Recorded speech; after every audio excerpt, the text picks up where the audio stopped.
વડોદરા કોર્પોરેશનના પાપે 3 વર્ષના એક માસૂમ બાળકને પગની આંગળી ગુમાવવાનો વારો આવ્યો છે। તાંદરજા વિસ્તારના તહુરા ગાર્ડનમાં બાળક લપસણીમાં રમી રહ્યું હતું। તે દરમિયાન તૂટેલી લપસણીમાં બાળકનો પગ ફસાઈ જતા તેની આંગળી કપાઈને છૂટી પડી ગઈ, જેથી બાળકને તાત્કાલિક હોસ્પિટલ સારવાર માટે ખસેડવામાં આવ્યું, પરંતુ ઓપરેશન બાદ પણ બાળકની આંગળી ફરી ન જોડાઈ, જેથી બાળક કાયમી ખોડખાપણયુક્ત થયું। બાળકના પરિવારજનોએ કોર્પોરેશન પર આક્ષેપ કર્યો છે કે તંત્રએ બગીચામાં રહેલા રમતના સાધનોની જાળવણી ન કરતા ઘટના બની અને બાળકની પગની આંગળી કપાઈ।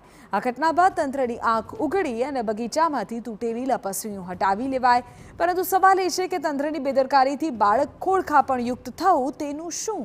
કેમ બગીચામાં રમતના સાધનોની જાળવણી ન કરાય? શું તંત્ર આવી કોઈ ઘટનાની રાહ જોઈ રહ્યું હતું?